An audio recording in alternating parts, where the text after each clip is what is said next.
guys, this is your warning. We do post up spoilers. At times we're relatively offensive. We use vulgar language. So if you think that any of those are gonna offend you in any way, shape, or form, take your step back right now. Because, buddy, this is not the place for you. Anywho, have fun listening to us. And yeah, this has been your final warning. Welcome to another episode of Cinematic Anarchy, brought to you by the generosity of the two folks that I'm going to be sitting and talking with tonight.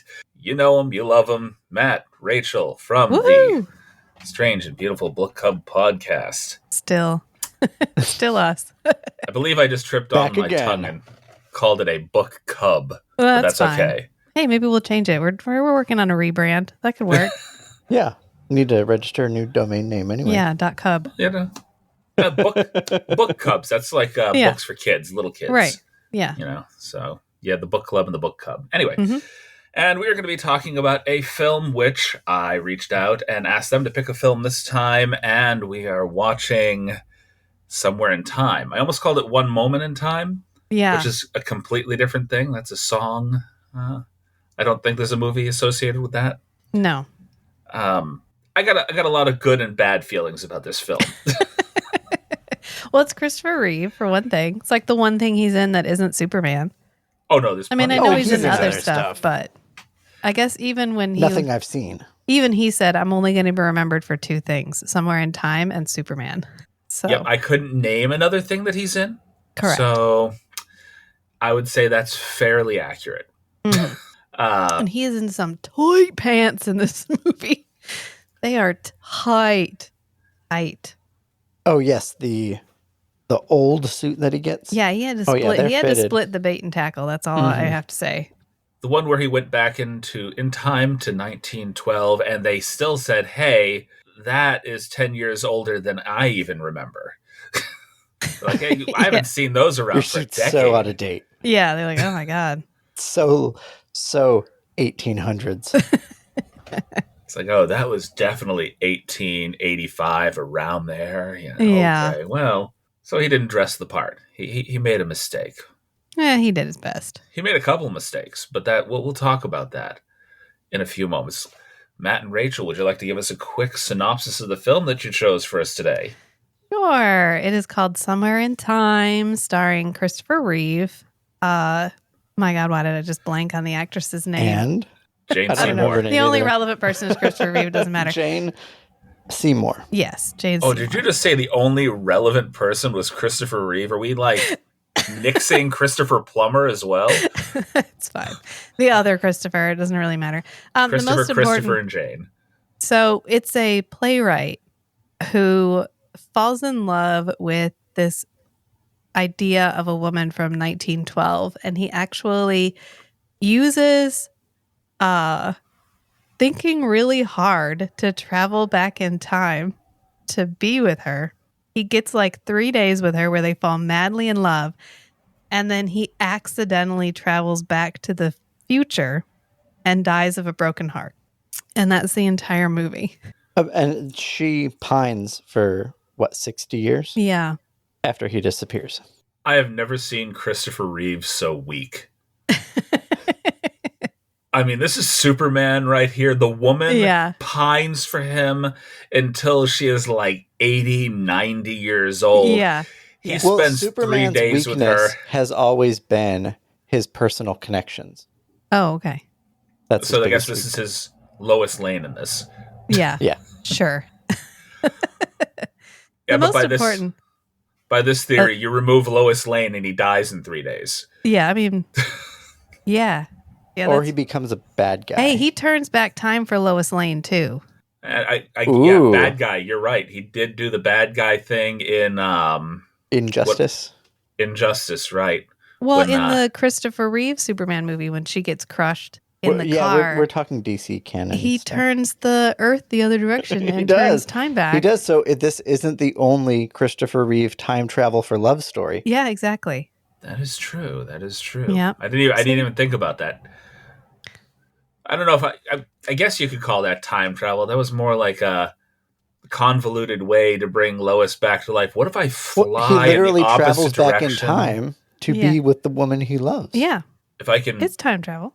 reverse the rotation of the Earth? Oh, no. That's Yeah. just what it looks like. He actually travels back in time. Okay.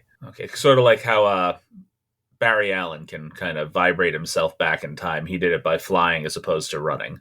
Yeah. Yeah. Okay. I think Superman can enter the Speed Force. Well, yeah, he's had several races with Barry Yeah. Allen, hasn't he? Mm-hmm. Or speedsters in general. So I think there was a contention as to whether or not Superman or the Flash was actually the fastest man alive. And Flash beats him out by this much. Just a little. But did you let him win? Yeah. Superman is a good guy.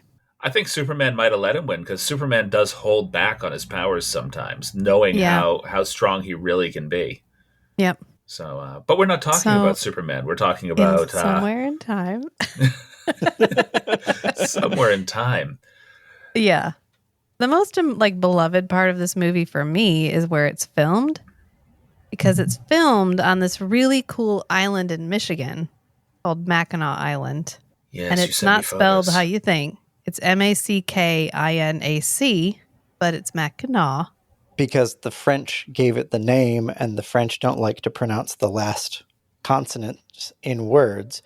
And so when they wanted it to end with a vowel sound, Mackinac, they have to stick a consonant at the end, because you don't pronounce the last letter in most French words. That seems So then highly when the illogical. British spelled it in English, it was Mackinaw. Mm-hmm. And they're the same thing. They're the same thing. But it's in the little island. It's like 8.5 miles around. There's no cars allowed on it even today. So the only thing you can get around the island is by horse or by bike. Or I And assume there's on regulations on electric bikes. Yeah. foot. I assume you can get around on foot too. Yeah, I mean, you can walk if you want to. Like a plebe. Or you can bike or ride horses.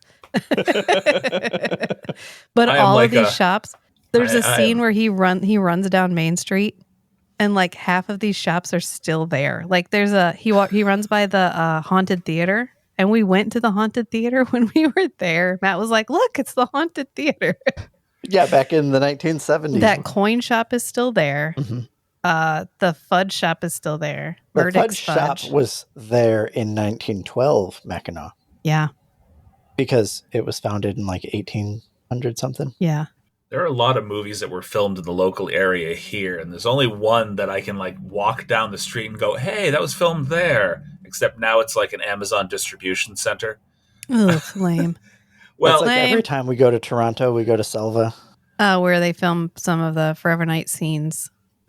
Yeah. have you gotten to see Denzel Washington's Equalizer films? Yeah.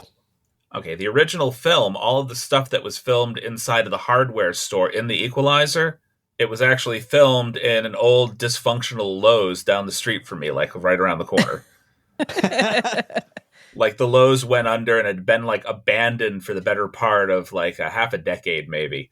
And then they're like, "Hey, you know what we're going to do? We're going to go ahead and film a Denzel Washington film partially in there." And then a year later, Amazon bought it. Nice. Did you see Pippin? Mm-hmm. Pippin?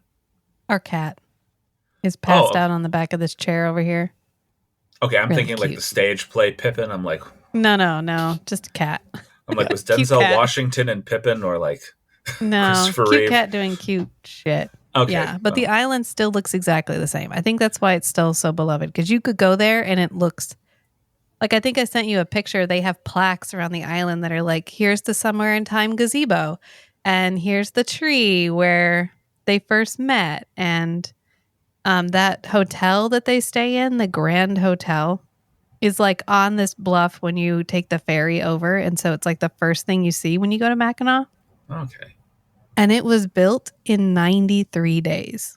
That's fast by today's standards. That whole thing was built in 93 days, and it still has the longest covered porch in the world. All right, construction crews, why are you so slow now? Well, Why? they promised them $1 million budget if they did it in 90 days. No, $1 million bonus if they did it in 90 days.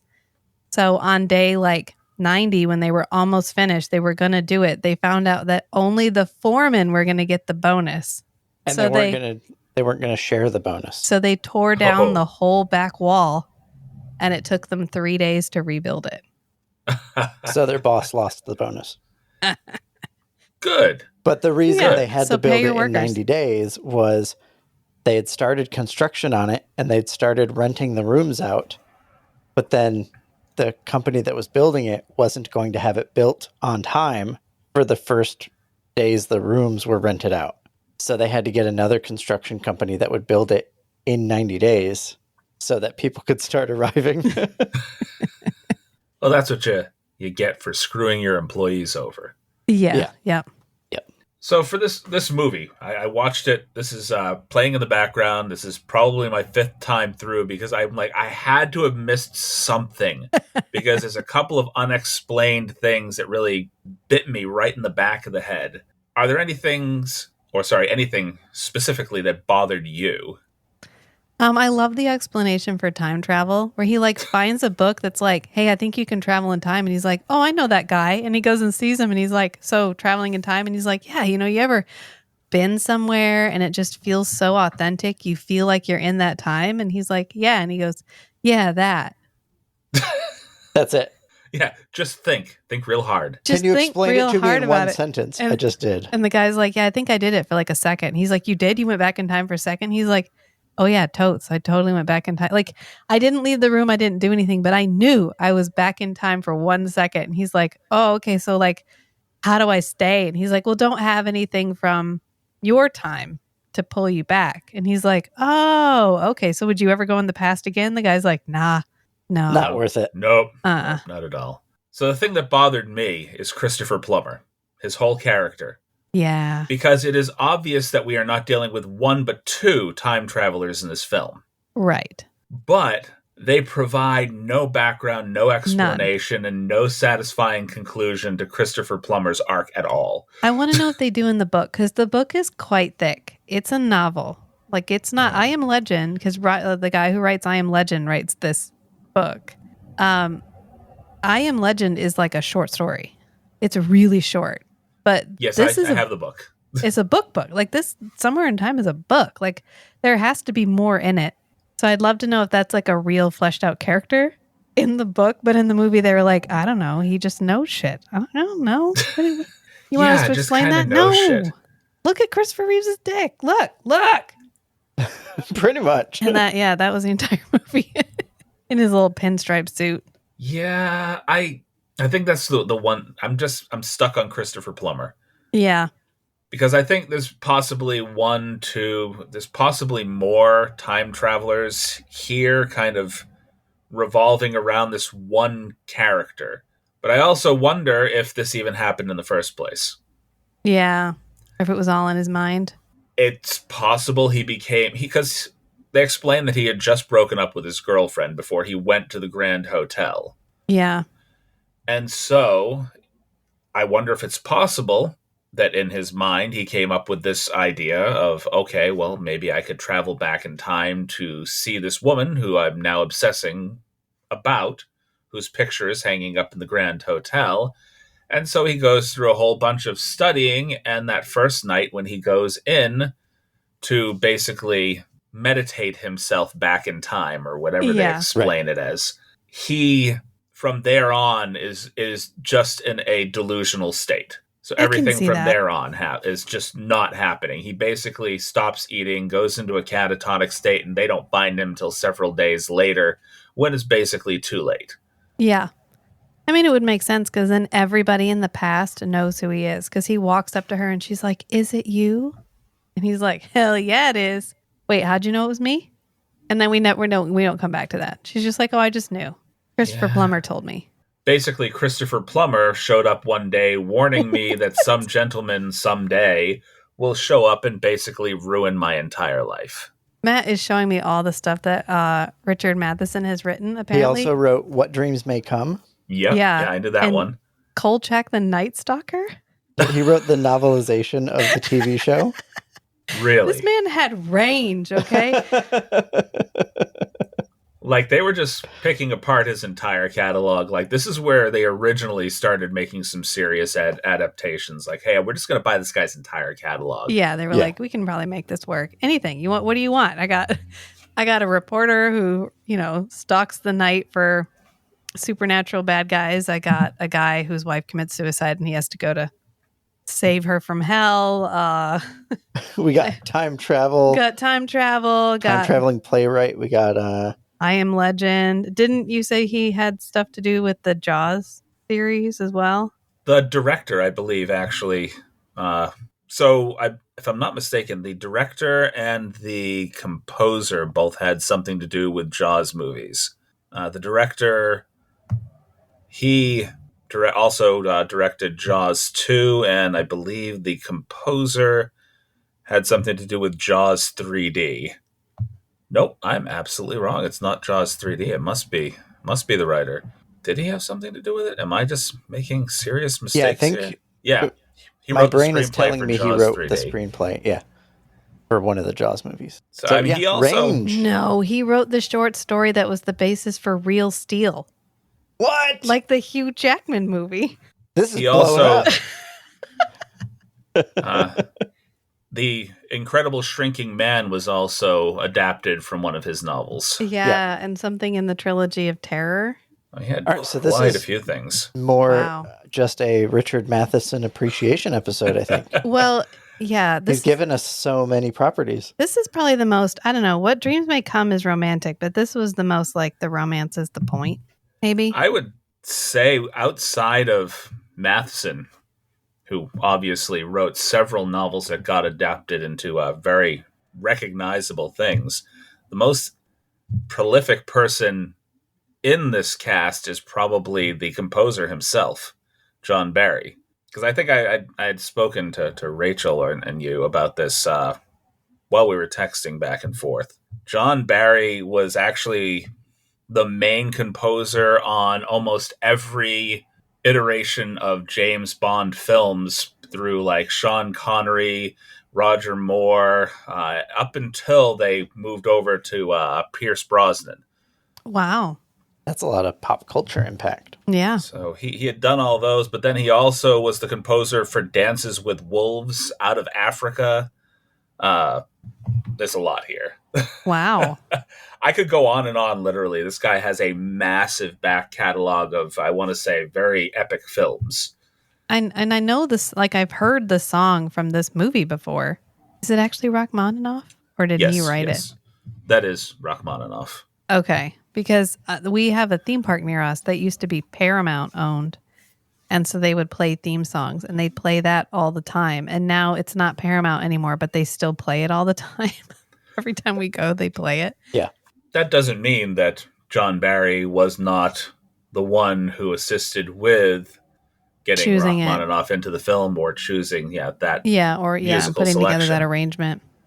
I wonder if there's a version of this movie with deleted scenes, because it really feels like there was so much more to Christopher Plummer's character and we just don't get to see it. I have to get the Blu-ray. I think there are. Okay. I had like an itty bitty budget. It was like $4 million or something ridiculous. Like really tiny. Like Christopher Reeves' agent wasn't even going to let him read for it. The budget was just a little over $5 million. They made almost twice the amount back, around $9 million. Yeah. As far as like movies that because this is after Superman. So this is after. Okay, yeah. I thought this was before. Yeah, because they screened the Superman movies on Mackinac Island while he was there.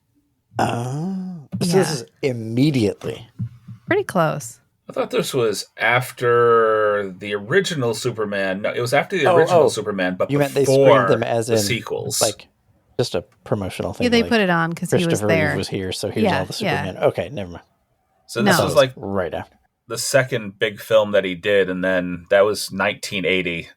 Superman 3, so Superman 1 and 2 were out before that. Superman 3 came out in 1983, and then the Superman 4, which will go unmentioned, came out in 1987. Okay.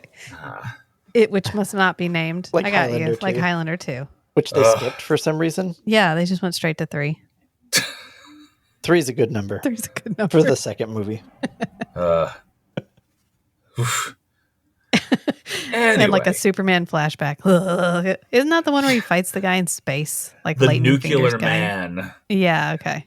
It was created to revolve around a lot of nuclear tensions at the time. Oh. And it was just really, really horrible. It's really bad. It was just really bad. I wouldn't say this movie was bad. I just think if you're the kind of person that wants every answer to every question, this isn't your movie.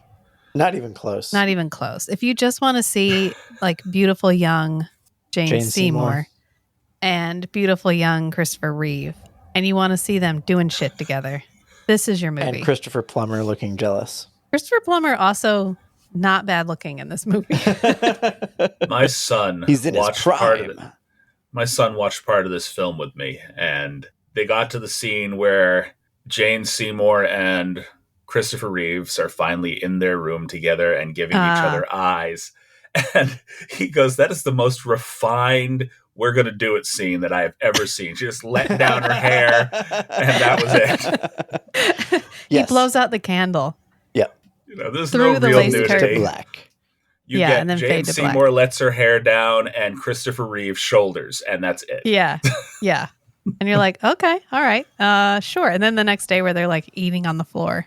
And he's weirdly eating a chicken wing. He's eating chicken, but it's like he's like pulling the bones apart. It's really weird. I don't know.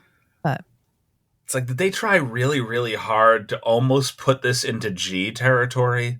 Like, you know, could almost make this like general audiences films outside of the slight bit of violence when Christopher Plummer first tackles him and ties him up. right. Or his flunkies do anyway. Yeah. Right. Yeah, it's really, really PC. It's just like romance. He shows up and she's like, "Is it you?" And you're like, "Oh, it's really cute." Which I feel like it would almost work out better if we didn't explain that. Like if we didn't have Christopher Plummer being the one who like primed her for that. Like, "Oh, you're going to meet this dude. You're going to know him for like 2 days and he's going to fuck your shit up for the next 60 years. Trust me." And she's like, "Oh, that sounds really romantic." So when the guy shows up, she's like, "Yes, I finally met my 2-day romance guy." Because they're together like 3 days. Why is this man going to have such an effect on me that I stay in seclusion for like 60 years and just drop out of society? And it ends up being circular. Like if Christopher Plummer primed her for that, then when he showed up, she only recognizes him because Christopher Plummer told her he was coming. Well, there's a couple of closed loops here.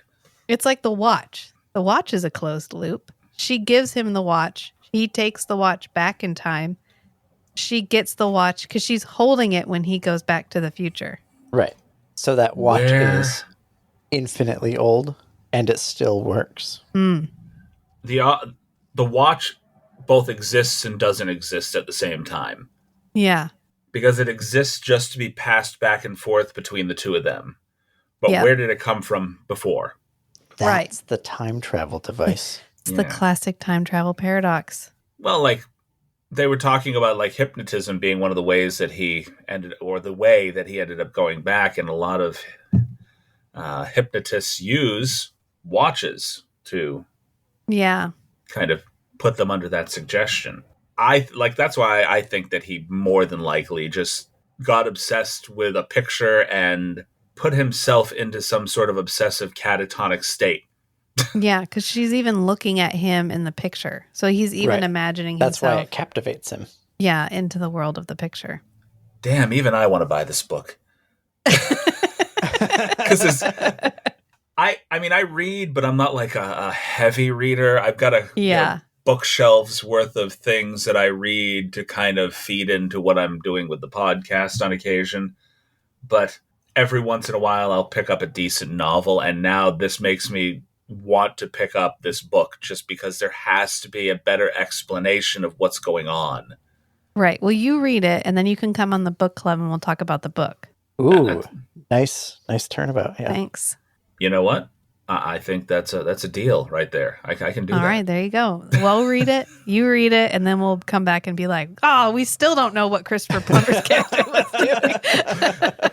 His character wasn't even in the book. God damn it. There's no explanation for him because he does not exist within the book. He was just created for this film. Christopher Plummer needed something to do. Right. He just showed up. He was on Mackinac Island. They're like, "I don't know, man. Sure, just give the man a job. It's fine." Okay. Christopher, thank you for showing up. We're going to pull you into this film. Here's your job. Stand next to her. Be confusing. Got it. Can I have a goatee and a vague French accent? I'm supposed to be French, but fuck it. I'm not even going to try. Very vague. Every once in a while, he has like a little bit of French at the end of his, like, but that's it. The rest is just Christopher Plummer. It's just like I an accent proposed on to the Rachel end of an while we were accent. watching the movie that Christopher Plummer's character was, I'm trying to remember the characters' names, Elise, right? Yeah. And Richard. I proposed that Christopher Plummer's character was Richard and Elise's child that then traveled back into the past to protect his mother from his father. You know, at first, the reason I rewatched the film is because I thought it might have been the guy that wrote the book. Oh, he's in it. He's the guy who, when he walks into the bathroom, I think, after Christopher Reeve is shaving and he comes out and the guy goes, astounding, and then walks into the bathroom. That's Okay. Richard Matheson. That's a cameo. Oh, okay. Yeah. Okay, I'm talking about two different things then. Okay, so I meant the actual writer is in the movie. I'm talking But about you're talking about professor that gave him the idea to... Yeah. No, we never come back travel to back that. in That was time. just a convenient moment of like, how can you travel in time? I don't know. Think real hard about it. And he was like, cool, thank you. You work at a Mind college. over matter. You work at a college. You must know what you're talking about. Just A penny undid everything. yeah. Penny A in his single pocket. penny. 1 red cent.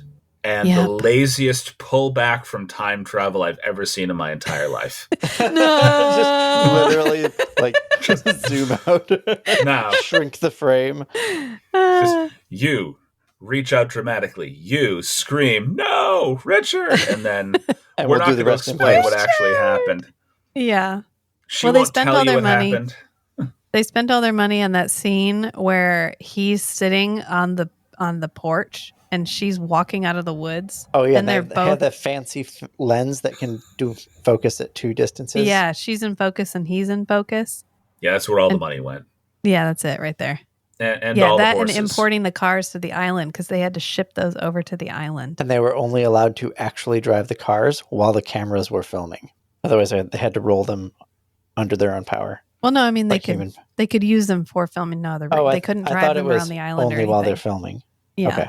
I kind of want to Yeah, they're visit this serious place. about their it's pretty vehicle cool. restrictions. And like they're famous for their fudge. There's like 12 fudge shops. It's like 8 square miles, and there's like 12 fudge shops. Yeah, 17. Okay, there's a lot of fudge Our tour shops. guy said there were 17 fudge shops on the island. Yeah, she said if you just go and get samples from all of them, you can get like 2 pounds of fudge for free. That's an awful lot of fudge. Yeah. It's really good fudge though. Like 2 pounds of fudge would keep me for a while because that's not something you can just like dive into and just No, eat. we still You gotta have do a little fudge. bit at a time. Yeah, You gotta preserve your fudge and kind of 2 pounds of fudge. That's a lot. that's a lot No. of fudge. Actually, now that I think about it, fudge is kind of dense, so I guess you can It get is, to 2 but pounds it's- pretty easily. Yeah, but you don't want to get there. No. I don't want to eat 2 You'd pounds of regret fudge. You'd regret it. And they like make it in front of you. It's their thing. That's It's a pretty cool. blockage waiting to happen. Yeah. Not the good kind. Is there anything else that bothered you about the film? Where did he find a suit that fit him? He is 6'4". That's a very good point because he found this suit Yeah. that was just extremely well preserved, Yeah. and he must have had it tailored a bit. Well, where you can't make fabric and put it on there. Maybe you Could he could. have? Maybe they pulled thread out and then restitched it using the same historic thread. And it just had like a 6-inch hem they could undo and let down Yeah. for him. Okay. They were prepared. Yeah. Just don't look at the stitching or you'll get pulled back in time. This is sorry. When you tailor this suit for me, you can only use historically accurate stitching techniques. Yeah. Well, then he goes to the trouble of getting change from the time period because he Right. goes to the coin shop, which is still there, by the way, and it's called the Somewhere in Time shop. But Okay. he pulls the coins out and he's like shaking them, and he just goes stupid, and then he walks to the closet Well, because it's his Puts them in a current little time dish. change. and leaves them, and then he has no That- money in the past. No, he has money in the past. That's how he pays for the room.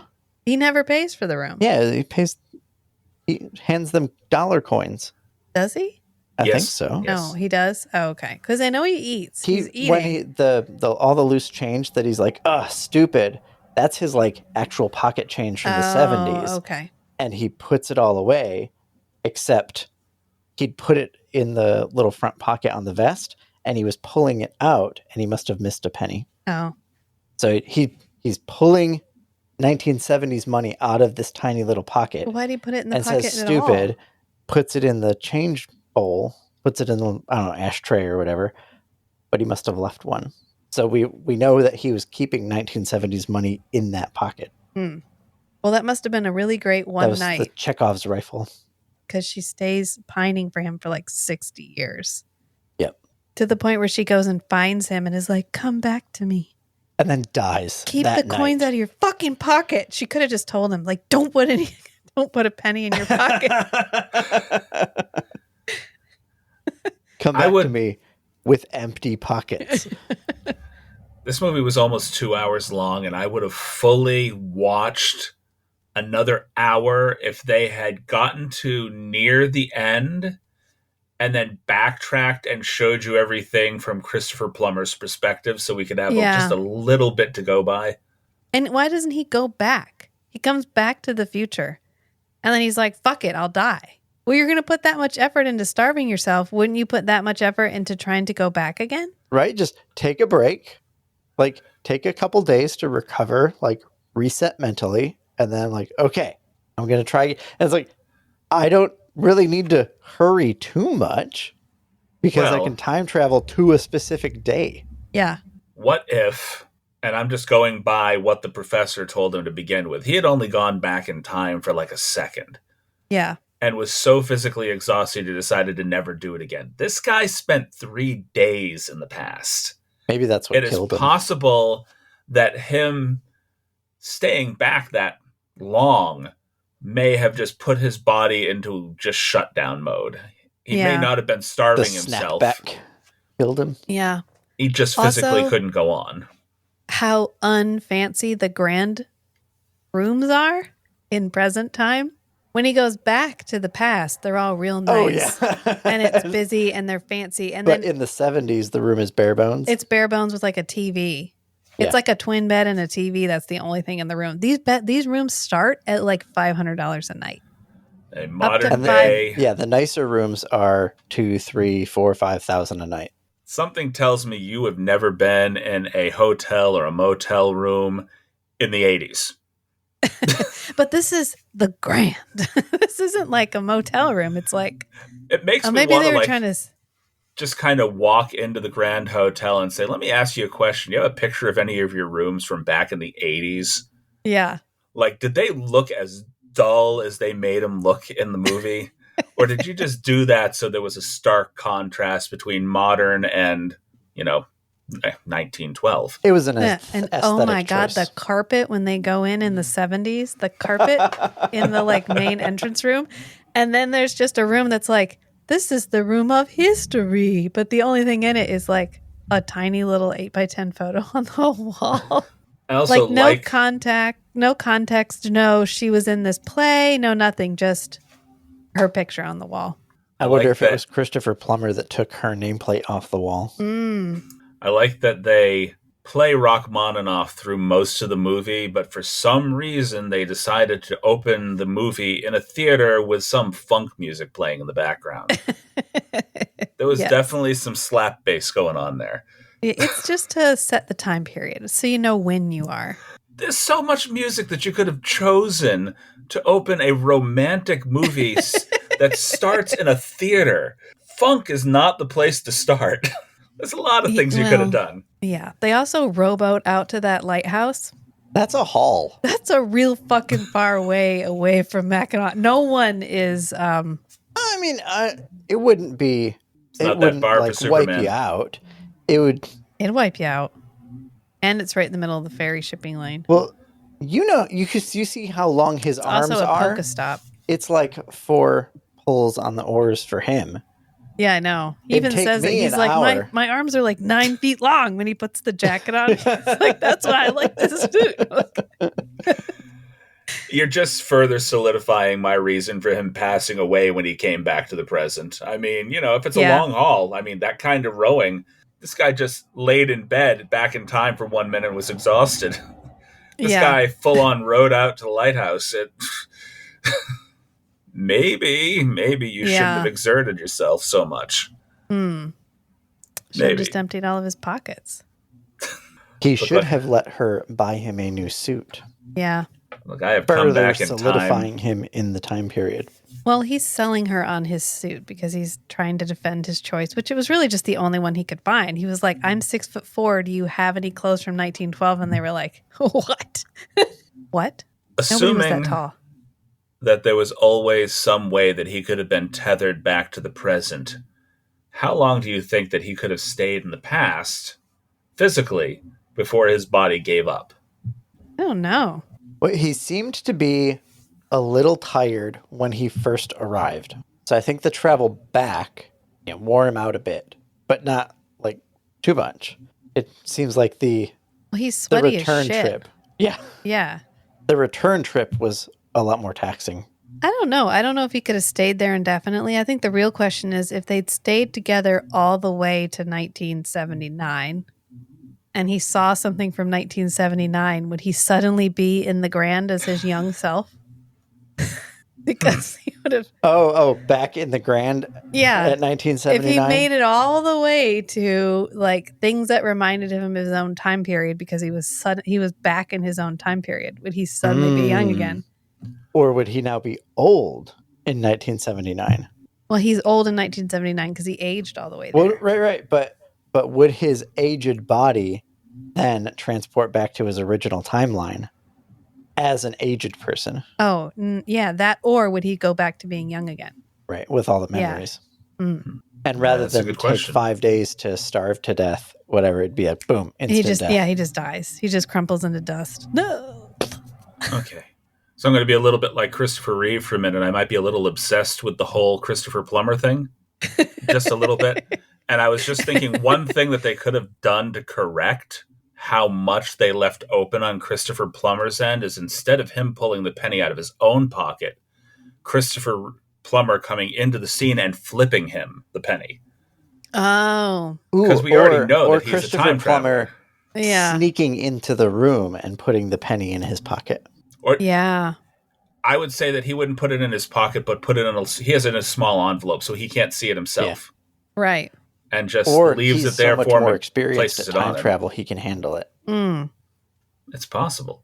I think it's just us as people who know Christopher Plummer and know that he goes on to do a lot of stuff. You're like, but he's in this. Why isn't he bigger in this? Right. He seems like too big of an actor to cast in this role, but was this before Sound of Music? Was this before his other stuff? I don't know. I don't think so. I think Sound of Music was definitely a long while before this. this. Yeah, that's earlier. But I don't know. Yeah. You're just like, you had him. Like, what? It's like watching Buffy the Vampire Slayer, and there's that scene where Ben Affleck is on the basketball court, and you're like, oh, that's Ben. What's he going to be doing? No, he's nothing, because he's nothing. He's just like, he's an extra.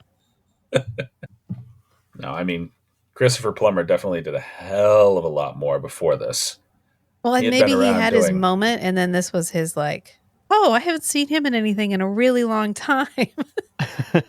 Because I think Sound of Music is the 60s. Yeah, 65.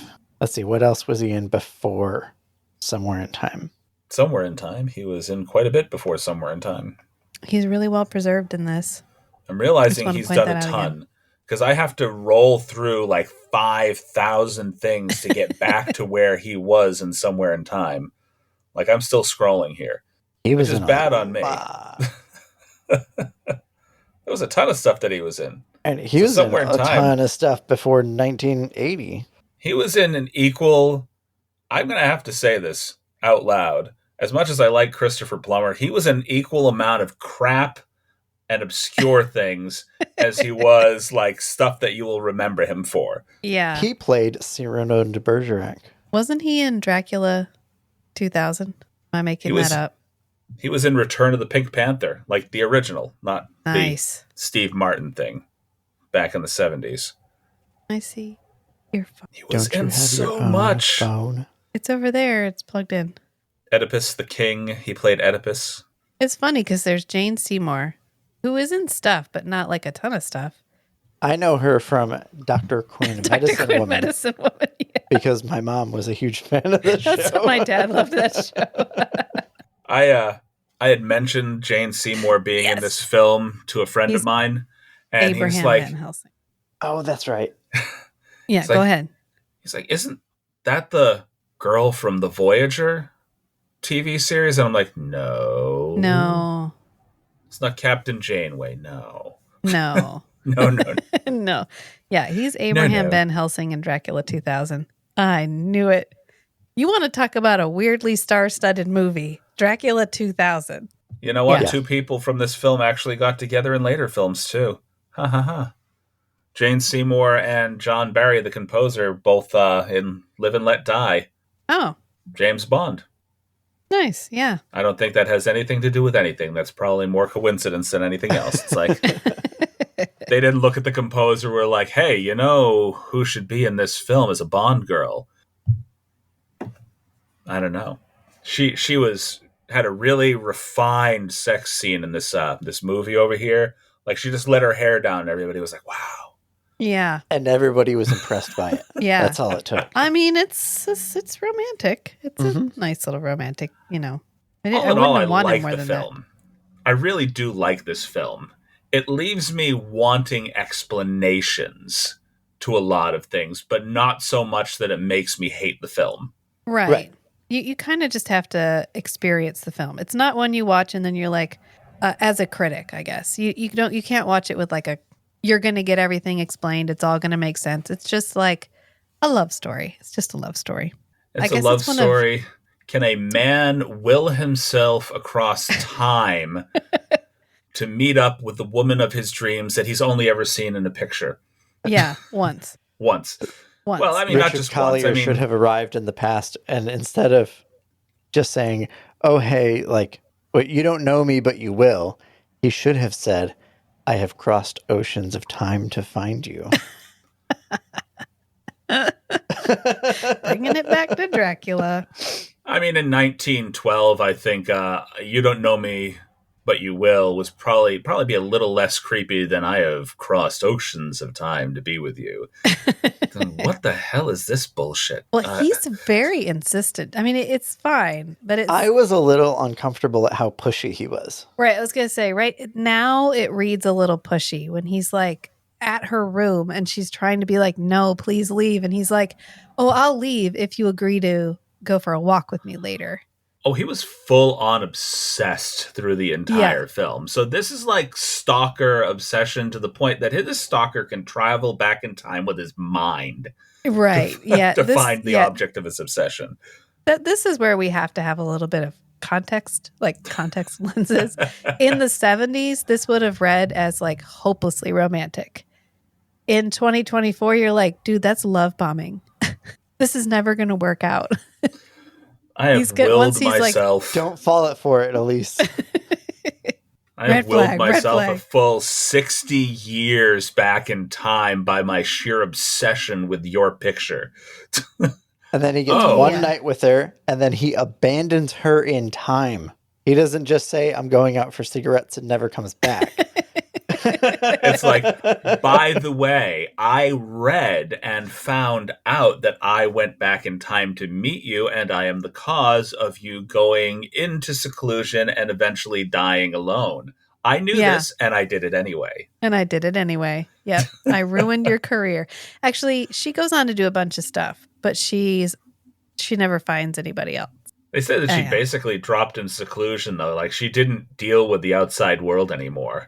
No. It's like she did stuff, but she decided she didn't want to be around people. It's like people they might knew leave. her back then, and she was free-spirited. I mean, they might just literally pop out of existence in her bedroom.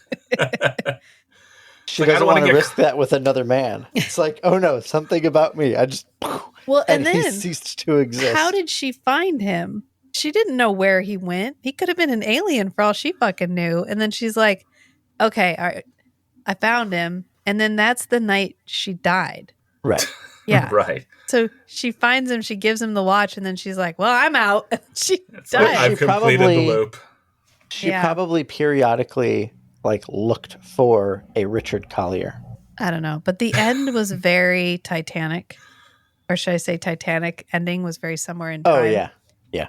Where, What if He dies and he meets her in the afterlife. yeah. What if, from her perspective, him going back to where he was in time was absolutely grotesque to watch?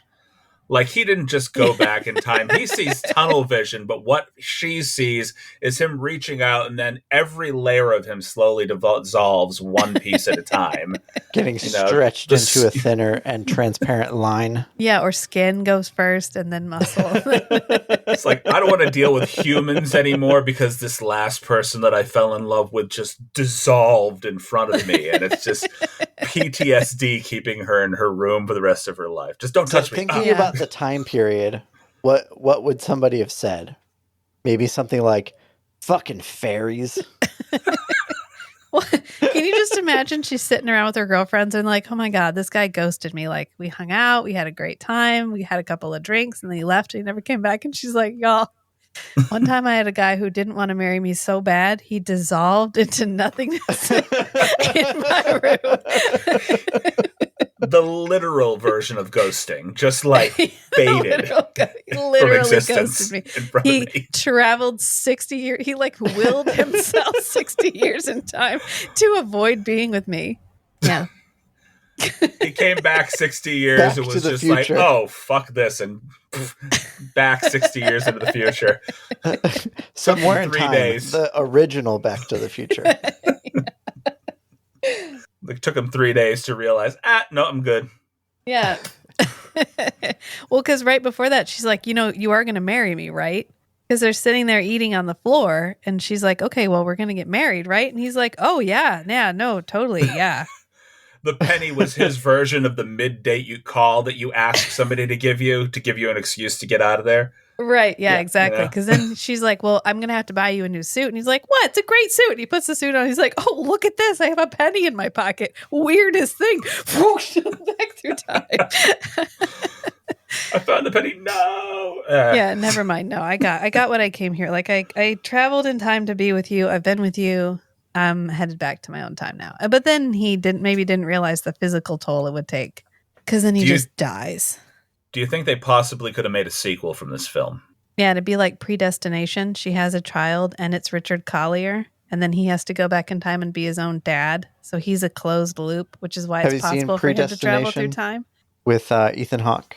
No, I can't say that I have. Oh, okay. You got to watch it. Don't disregard everything Rachel just said. I will do my best not to listen to the podcast while I'm editing it. Okay, well, I feel like I could probably explain it and you still wouldn't know what was going on. So I'm not really sure it would matter if you heard me or not. It's a you got to watch it movie. You just said Ethan Hawke Predestination. I'm going to have to go look it up now. It's based on a Philip K. Dick, the guy who wrote Blade Runner. Okay. It's based on a story by him. So if that gives you any idea of what you're going to be working with. Well, that makes me more excited to watch it. It's good. Philip K. Dick is notorious for some out there shit, so. Oh, it's out there. Shit. Yeah, it's out there. Matt really likes it. That is not a very intelligent assessment of Philip K. Dick. No, it is. No, he's weird as fuck, man. Yeah. This is Philip K. Dick. This is the 10 o'clock at night. I've been working with children all day and cleaning up after their messes only to come home and try to think for myself mode. Yeah, listen, I feel like he's one of those authors that gets really a lot better when he gets adapted because, do androids dream of electric sheep? It's just weird. And that was not very good as a book. No, in the opening scene, he's feeding a robot sheep, and he's just sitting there thinking about the ethics of feeding this robot sheep because everybody's required to keep an animal. Right, and he's trying to convince all of his neighbors that he does have an animal that he has kept alive. And that's part of the new religion is you have to keep an animal and keep it alive. Right. But his sheep died, so he had to get a robotic replacement so that he would not be shamed by his members of his society. Where does the feeding the robot sheep come in? Well, he's got to feed it so that people think it's alive. So he gives it food, but it doesn't eat because it's not alive. It eats and it poops, but that's not where it gets its energy from. Yeah, it's weird. You're And feeding then it there's other a whole animals. thing with his wife and this like emotion dialer thing. You Yeah. can make yourself feel whatever emotions you want. Why am I not reading more? And she decides to become depressed, Oh wow. and he can't get her out of it. She just decides to become depressed. Yeah. Well, she's discontent with life. Well, she has a So dialer. She just turns the dial to depressed. she just picks random dials, and then she finds the combination for depression, and like, oh, this is good. I like this. Don't touch that dial. I think she might die. Of depression? Something related. I just remember the Voight-Kampff test in the movie is really compact and interesting. And in the book, it's like people chucking shit at you as you run around. So literally yes, it's much more dialing up your sophisticated depression. in the movie. Yeah, literally.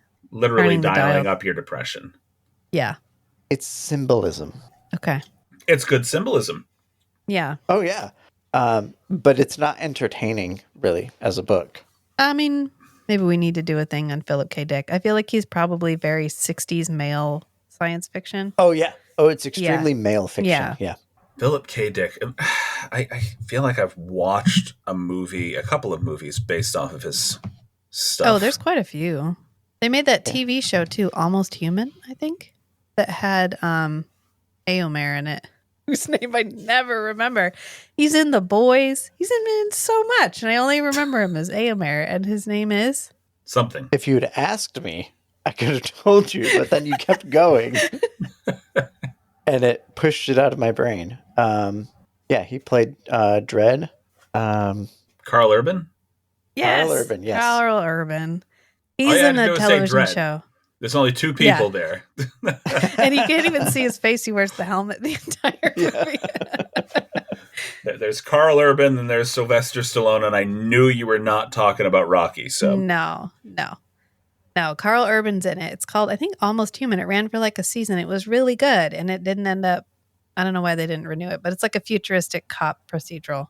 And then there was the Tom Cruise one with the psychics that predict crime. Minority Report. Minority Report. That was a Philip K. Dick, I think, a short story. Most of the stuff of his that's adapted are short stories. Do Androids Dream of Electric Sheep was a full novel, although it was a fairly short novel compared to a lot of novels nowadays. A Scanner Darkly. A Scanner Darkly was also Philip K. Dick. Okay, Yep. I've watched that. Okay, yeah. So there's a lot of different things. Yeah, I need there's to a read lot of more. really good stuff, but it becomes better in the adaptation. I am calling myself out here because I am the slowest reader that I know. Like audiobooks are still reading. Yes. Yes. I have sat down on occasion with my wife because we occasionally like to just kind of turn off all the electronics and sit down and read. And she's like, "Hey, I got through like 7 chapters and I'm sitting here like finishing chapter 1." She's a fast reader and she's got great memory retention. And I'm reading like chapter 1. She's like, "So what did you read about?" Hold on, let me read that again. I'm not 100% sure. You can check them out from the library. You don't even have to pay for them. I check a lot of audiobooks out from the library. So libraries don't work for me. I purchase my books because it costs me less. Ah. Yeah. Well, if you do the digital library checkouts. Yeah. Very like true. Overdrive or Libby. That's what I mean. I don't get the themselves. discs. I have an app on my phone that's connected to my library card, and I just stream from the If I hadn't library app. already burned bridges with my entire local library system, I could do that, but I have been basically banned from the library for the. They are always welcome to have you back. Well, there are places you can get cards, even if you're not a resident. Yeah, it's called My Kids.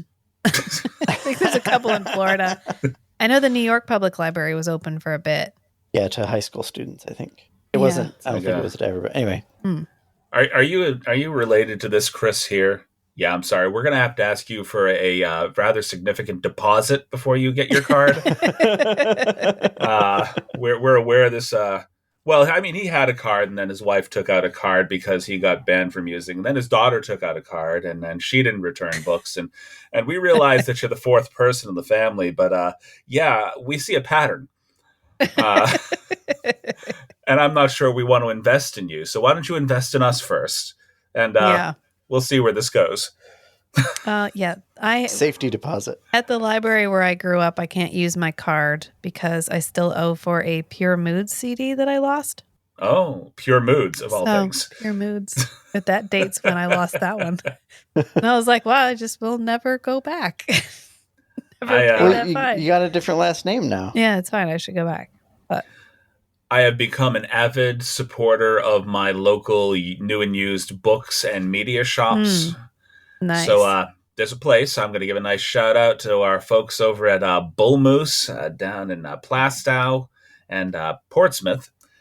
They're new and used media, and I go there frequently to stock up from their 50-cent book section. Nice. Ooh. And So it's anything a that Teddy has- Roosevelt reference. A little too old or slightly damaged or whatever, they just have walls of like 50-cent books. And yeah, that's where I get most of the garbage that I have around my house. I mean, I would shop the 50-cent section. I like a good broken in book. I don't need it to be pristine. All I long need as all the is to be pages are able there. to crack the spine and not have it crack in half and have pages fall out. That's all I'm asking. Yep. That's a good goal. And I have picked up the occasional 50-cent book that does that. Like you're halfway through reading it and then you open it just a little bit too far and you hear, and then 5 pages fall out. Yeah, it's all dried out. So it's like, yeah, that could have been. Well, maybe needs you to be can worked find on. Somewhere in Time. Right? I Well, think I'm it's gonna- also titled Bide Your Time. Is it Bide Your Oh Time? yeah, the book was different. The book had a slightly different name. Well, the copy I have is Somewhere in Time, but it had an original name. It was like Bide Your Time. It was definitely not Somewhere in Time. It was, Bide Time Return. Okay. Bid Time Return. Bid Time Return? Bid Time Bid Time Return. Yeah, Bid. because it's like a Shakespeare quote, I think. Bid Time Return. My terrible We read it- accent. Matt read a thing about the original Shakespeare would have sounded like the American South because the American Southern accent is closest to what like older English accents would have sounded like. So if you hear Shakespeare read with a thick Southern accent, that's the like most an authentic American way Southern to hear it. accent is very close to what was spoken in like 1700s Southern England. Yeah. So the people who colonized the U.S. had the old school like English island accent, and they actually I was listening to this guy on social media that talks about language stuff, but he was saying particularly in the mountains of the southern U.S., the accent is extremely well preserved. Huh. Okay. Well, there's a lot of mountainous areas. So Right. Wha- Yeah. Well, Appalachia. Oh, okay. Or Appalachia. Appalachia. As I learned in Massachusetts. I've heard Appalachia. it pronounced several different ways. Yeah, it's from Richard II, Act 3, Scene 2. But yeah, Shakespeare spoken in an American Southern accent flows really well Yeah, because of the inflections and here we go. the rhythm to the speech. One day too late, I fear me, noble lord, hath clouded all thy happy days on earth. Oh, call back yesterday, bid time return, and thou shalt have 12,000 fighting men. That's right there. That's Atlanta, Georgia, Shakespeare in the Park. Bid time return. Bid time return. Bid time return. So that was the original title. Also, Rachel not code switched for podcasting. All right. So winding down here, just a couple of quick questions. Then I'm gonna go ahead and ambush you guys in just a minute because I just had a podcast with a couple of folks from Hazard Valley Films, and I asked a question. I don't know if you guys saw the question. No. Put it out on Threads earlier. Sometimes you guys see it, sometimes you don't. So first, I'm just going to ask: of all the performances in this film, who do you think delivered the best performance? The lady with pink hair. Oh, yes, the other actress. He was like, "Oh, hello, tall, tall and handsome. You have appeared at my door." Like, That is Edra Gate. yeah. That's her name. Genevieve. Genevieve? I mean, I think this was good. I liked this movie. I don't think this was a movie you Genevieve? think too deeply about. I think it's just a movie you enjoy. And then, go visit where it was filmed. I guess this is Doug Jones's favorite movie. Really? If it's good enough for Doug Jones, it's good enough for me. Like, of all the films that he's watched, this is his favorite? Yeah. Doug Jones. Oh, Doug Jones. I know. Anyway. It's good. I mean, it's good. It just, is it like the most groundbreaking movie? No. Would I put it on in the background while I was doing something else? Yeah. Oh, yeah. Absolutely. I mean, I liked the film. I genuinely liked the film, but I'm also like going through some Christopher Reeves nostalgia just a little bit. And it's the most half-assed excuse I've ever seen for time travel. I'm hoping... Like, I'm going to read the book now. I've committed to reading the book, or at the very least, listening to the audiobook. Yeah. I mean, this is worse than Hot Tub Time Machine. At least the version At least they of had a time mechanism. travel in Hot Tub Time Machine was humorous. You could get a good hard laugh out of how they ended up back in the past. Yeah. Okay. And I could That's also fair. see how, like, because basically what they did is all they did was travel back in time. Their present minds go back in time into their younger bodies. Yeah, that's true. So if they had done that here, where he had inhabited the body of somebody either his age or younger, or a relative in the past, that would be one thing. But this is just Right. him through the sheer force of will and obsession, putting Yeah. himself back in time, which He wanted to hit that so hard, he traveled back in time. that's not humorous, possibly mildly creepy. Absolutely. All right, that's fair. Yep, see, filler words. I actually realized that the transcript on the other app, which you are allowing my use of, they point out all the filler words in the transcript. Like, this is where you said, If you'd like to cut out all the we can do that for you. And I'm like, yeah, but then you'd cut out half of what I said. Yeah. So I'm not sure if that works. People sometimes they think, and I get the filler words kind of pop up every once in a while, but sometimes they're like, I don't know. Yeah. So, and how would you rate this film on a scale of Spinal Tap's 1 to turned up all the way to 11? It's a 7. It's enjoyable. It's not groundbreaking, but it's fun. Yeah, I would say 5 or 6. Yeah. I Okay, watched it. I was entertained most of the movie. It was not Garbage Pail Kids. I would not necessarily have chosen to watch this myself, but I don't regret watching it. I watched it fully twice over the past couple of days, and then partially, like, I would put on the movie with earbuds in and then put my phone in my pocket and just listen to what's going on as I was doing my work. So rather than like a podcast, like, I would take like a 2-hour span and just listen to it in the background. But I would split the difference. I would give it about a 6.5, almost a 7. I think that's fair. Yeah. All right. Now here is the out of left field question that I posed on Threads. And this might cause a little bit of that that I was just talking about. But if you want to work together, you can come up with a quick list of 5. Okay. Hell is full, and the dead walk the earth. Which 80s and or 90s film characters would you take into battle to push back the hordes of the dead, and why? Give me a 80s top and 5. 90s. Okay. Top 5. Death from Bill and Ted. Lilu Dallas Multipass. Obviously. Supreme Being. Okay. That's slam dunk. You want death from Bill and Ted's Bogus Adventure? Yeah. Okay. Love how we had Death? 2 right off the bat. You were ready for that. 2 that you committed to right off the bat. Yeah. The lady mouse from Rats of Nim. Okay. Okay. Mrs. Frisbee? Frisbee. Yeah. Okay. Wow, I'm Okay. going through a catalog here. I'm like, what vampire movie has... There's a lot to pull from. Yeah. It's 2 full Hoggle decades. from Labyrinth. Hoggle? No, Jareth. Well, but Jareth was kind of a bad guy. Yeah, but he has powers. Right. Ludo. It doesn't matter if they're bad or good. You're fighting against the dead. Let's Yeah. compromise on Ludo from Labyrinth. Okay. That's 4. We need one more. Falcor from the Neverending Story. Yep. Falcor. I can get in on that. Yeah, I'm gonna tell you this right now. He was picked in the last episode.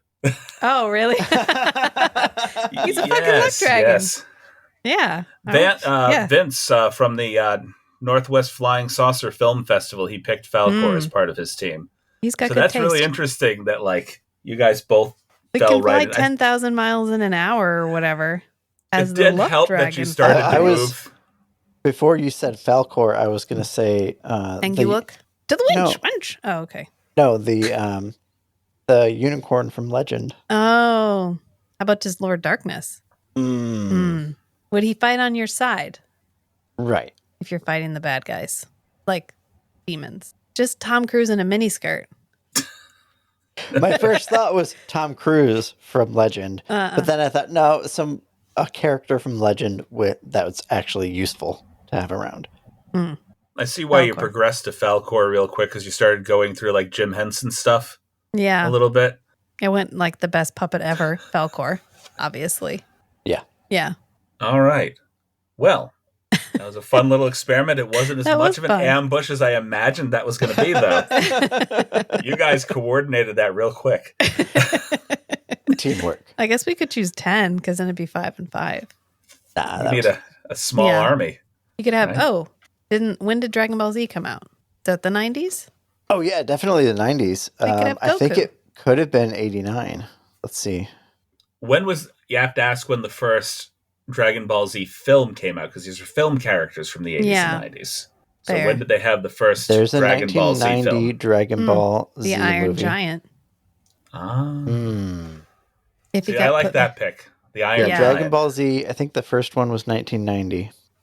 Multiple of them. No, 1989. 1987. Oh, wait, that's Dragon Ball. Well, it's got to be the movie. Dragon Ball Z, Dead Zone was 1989. Dead Zone. Then there were 2 movies in 1990. Yeah, could totally have Goku. Totally have Goku. I don't know what that puts us at now. We added a couple. That puts you at an unfair advantage against the dead is what it is. Yeah. Well, there's 2 of us. We should collaborate and get 10 instead of 5. That would just make more logistical sense. Yeah. Like we had like one How about team the that was sandworms picking... from Beetlejuice? Okay, sorry. We had one guy that was picking guys like Rambo and Emmett Brown and stuff like that, and like Doc Brown from Back in the Future. You know, they were thinking like human level characters, and you guys like picked like a 80s, 90s like super team. Yeah. I mean, I feel like that's really on brand, actually. With all the vampire love there, that's definitely on brand. I was like, man, maybe somebody from the Lost Boys, but now they're all just whiny. Totoro. But he wouldn't do anything. He'd just go to sleep. Okay, Cat Bus. Well, then you forgot Falcor, so you don't really need transportation. You get Falcor, I get Cat Bus. All right, fine. Well, now you need 5 apiece. Yeah. You both got your transportation. And we can transport them. Yeah. All right. Well, I really do thank you guys for joining me today at your suggestion, technically, because I asked you to pick this movie. And my brain just disappeared, much like Christopher Reeve at the end of that movie. Wow. You must have seen a penny with your birthday on it. No, I have no pennies, actually. Richard! My pennies have all been taken from me by the IRS. They're all gone. Every single one of them. One at a time. Just blink. That being said, why don't you tell us or tell our listeners where they can find your podcast? Well, we're at the Strange and Beautiful Book Club. We also have Come In 81 Kilo, which was our Forever Night podcast, which is mostly finished, although we have another interview coming up pretty soon. Oh. And we also have the Dead Do Not podcast, which is what we're working on right now, and that's our Lex Rewatch podcast. Strange and Beautiful Network also has Gare Can Get It, which is a exploration of Canadian actor Garrett Wynne Davies' storied and varied filmography. Which right now we're watching Airwolf. Airwolf. And I'm not sure that there's a television show that encapsulates the fear of terrorists during the Cold War as accurately as Airwolf. Because it's a lot. It's a lot. Yeah, that's pretty much us. We're on break until October, but we'll have new episodes coming out soon. I feel like A-Team, Airwolf, and Knight Rider all fall into a similar category. Yeah. Yeah. Super powered machines fighting bad guys who are mostly Russian terrorists. I'm about 95% concerned that they never thought about crossing any of those shows over. Well, some of them did. Knight Rider had crossovers. I think Knight Rider had a couple. I know $6 Million Man would show up in random shows. I'm just saying I was concerned that neither of those shows crossed over with each other. Yeah. I don't know, because Airwolf is basically Knight Rider in the air. Right. And every time Airwolf does like a maneuver, like a dramatic turn or whatever, it sounds like the creatures from Krull. It's like, and every time I see it, I'm like, I want to watch Krull now. I'd rather be watching Krull than this. And that's saying something. We know where you borrowed that sound effect from. It's exactly the same sound. Every time I'm like, oh, that's from Krull. It's like you're stealing from somebody else's catalog. Or maybe it's been, loaned. It's like we want to remind people that this film exists, so why don't we just add that to Airwolf, and now you're going to be watching this show and think, where do I know that from? Because nobody's seen Krull, so it's fine.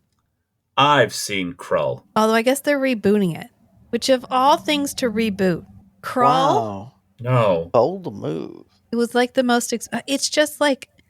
Anyway, Krull is a whole other... I bet... I mean, you could only do it better. You could only do it better. It's the weirdest... It was like, guys, fantasy's really hot right now, but so is sci-fi. What if, and I'm just spitballing here, they ride horses but shoot laser beams? And they were like, fuck, this man is onto something. And then they just gave them... Like, I think we did it when we did the podcast on it. We figured out, like, adjusted for inflation, like hundreds of millions of dollars for the budget. Yeah. And it's just a man in tight pants climbing a mountain for like an hour. And what did they put the money friends. into? The laser beams? I don't know. The web? Liam Neeson? Yeah. Was he worth that much back then? I don't know. I think it was his first credited role. It was. And then all the sets. There's quite a few very elaborate sets. One of these days, we know you're going to be a man with a certain set of skills, and we're going to pay you for those now. Yeah. They invested. Doesn't he get long squished? before he became Darkman? That film. Oh. Anyway, I've watched all three of them, and he's not in the other two, and that's good. Isn't it? God, it's like the guy who played the mummy from the Mummy. Yes, it is. I can't remember his name for the life of me, but that is who it is. Imhotep. And they even they had flashbacks to the original movie, and they had to somehow make it so he was part of the flashbacks that they cut in from the original movie.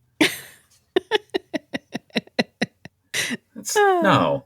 Sam Raimi has done a lot of great stuff, but that was not one of them.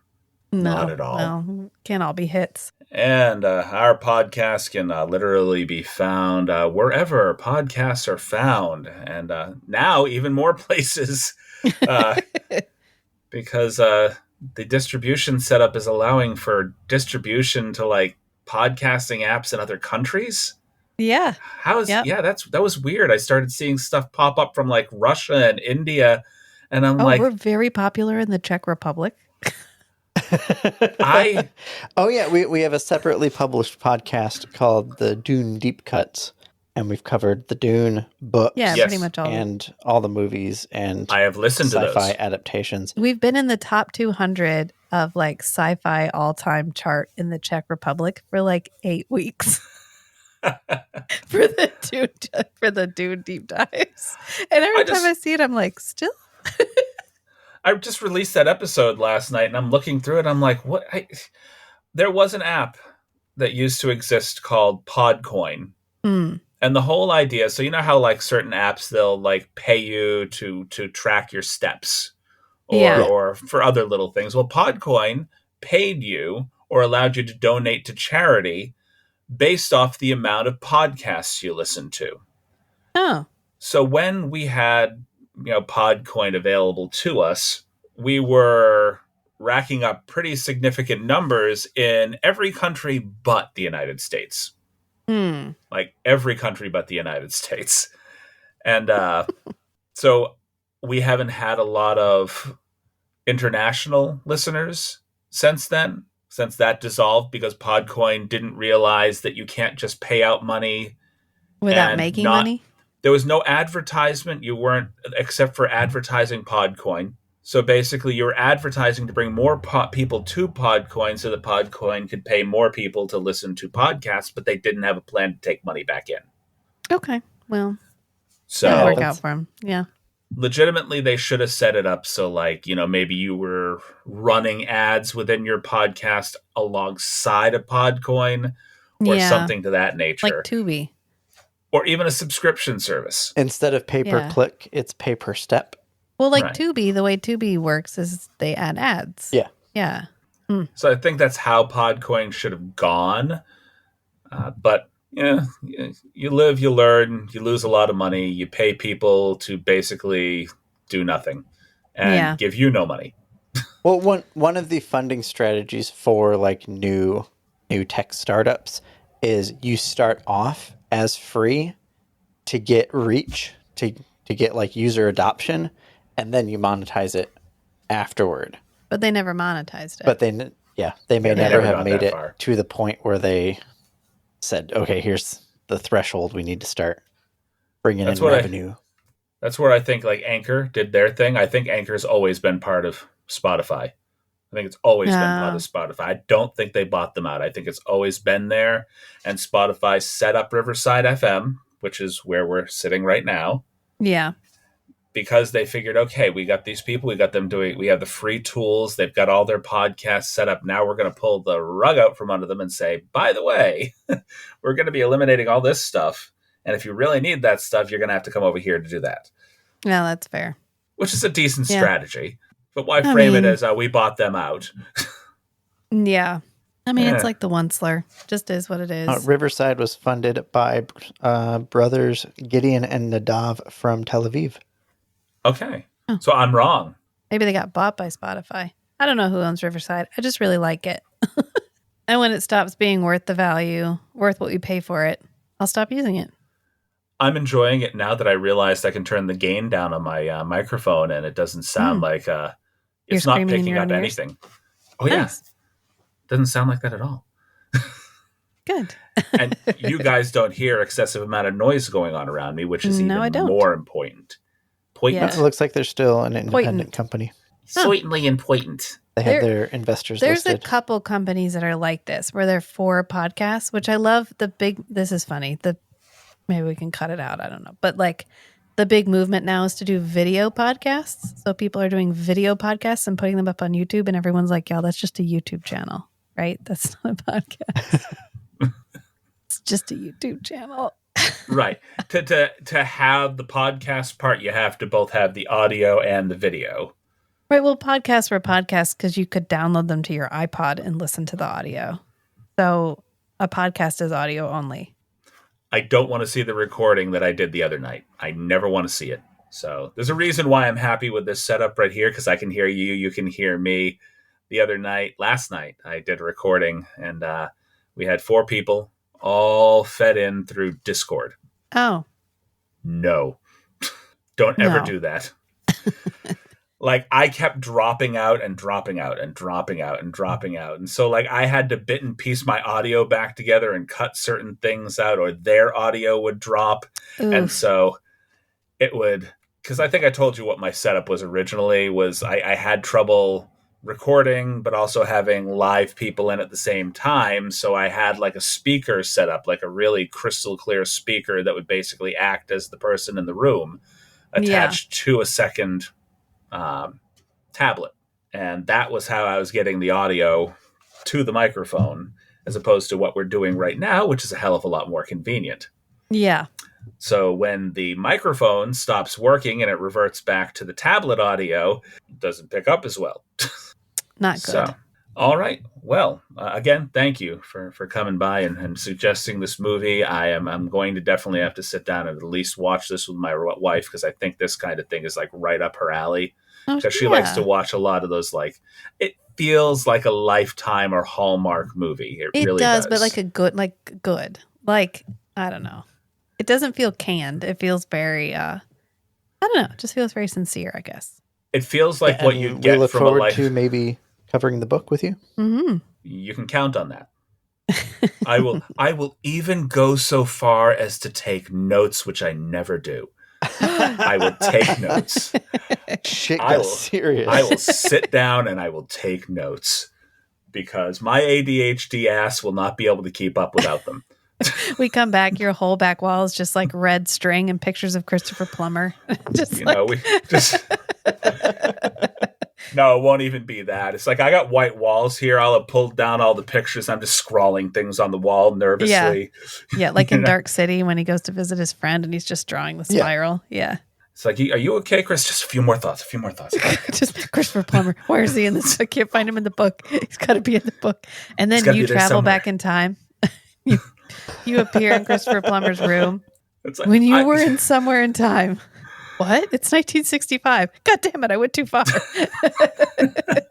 Oh, I tried so hard. I sat in my room. I got rid of everything, closed my eyes, and I transported myself back in time to when he was writing the novel, and I wanted an explanation about why Christopher Plummer is in his fucking novel.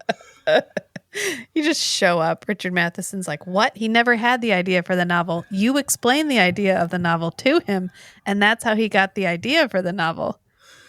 Coincidentally, all the anger and angst that I caused in him by cursing him out for not having Christopher Plummer in his film is the whole reason why they hunted Christopher Plummer down and put him in the film. Right. Why wasn't he in the book? I don't know. I know why he's in the movie. A man showed up in my room, threatened me, gave me the idea for a book, but I had to put Christopher Plummer in the movie, so he's in the movie. I threw a penny at him and he disappeared. That's how I got the idea for the book. Yeah, see? And that's another closed how loop. that happened. Classic time travel paradox. We closed the loop. All right, and I keep trying to get out of the podcast, keep trying to end it. So here we go. Thank you again. And as Miss B is always fond of saying, thank you and drink some water, you thirsty bitches.